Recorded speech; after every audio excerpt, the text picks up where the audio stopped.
Assalamualaikum warahmatullahi wabarakatuh. Selamat pagi, salam sejahtera untuk kita semua. Di sini saya akan mempresentasikan tugas saya, yaitu pemulihan gandum dataran rendah. Taksonomi dan kepentingan ekonomi. Gandum berasal dari famili Poaceae, genus Triticum L, spesies Triticum aestivum. Kepentingan ekonomi, gandum adalah biji-bijian sereal terpenting di dunia. Ini adalah tanaman biji-bijian utama untuk konsumsi makanan di Amerika Serikat dan sebagian besar dunia.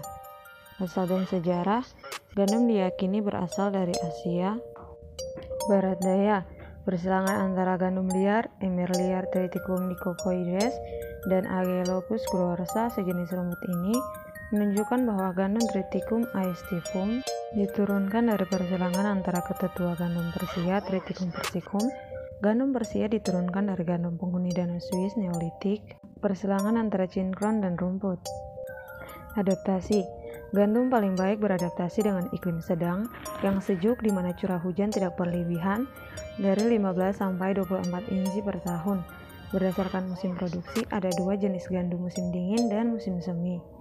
Untuk kelas gandum komersial, gandum dapat diklasifikasikan ke dalam 7 kelompok berdasarkan waktu tahun penanaman dan karakteristik kernel. Untuk komersial, varietas tersebut dapat dipersempit menjadi 6 kelas dasar. Sumber daya plasma nutfah. Pemulia tanaman memiliki akses lebih 400.000 aksesi di bank plasma nutfah alam dan internasional, termasuk Laboratorium Penyimpanan Bedi Nasional USDA dan Prost Inggris Cloardo Smith di Meksiko. Sitogenetika. Spesies Triticum dikelompokkan menjadi 3 ploidi. Genetika dan botani umum. Genetika, gen pengerdilan terjadi pada gandum dan telah digunakan dalam pemulihan untuk pengembangan kultivar bertumbuh pendek. Substitusi kromosom dapat digunakan untuk mentransfer gen dalam program pemulihan. Botani umum, gandum Triticum sp merupakan tanaman serealia ini memiliki bumbungan spikelet di bawah kondisi produksi kepadatan tinggi yang normal. Kemudian biologi reproduksi. Biologi bunga, gandum memiliki pembuangan paku komposit yang pasti. Setiap paku mengandung 10-30 butir yang ditanggung pada nodus sisi alternatif dari resi sisak. Lore terdiri dari lembaga dan plalia yang membungkus benang sari dan putik ini, ditambah 2 loricula yang mengatur pertumbuhan bunga dan kepala sari. Penyerbukan. Gandum sebagian besar melakukan penyerbukan sendiri dengan sekitar 1-4% penyerbukan silang alami.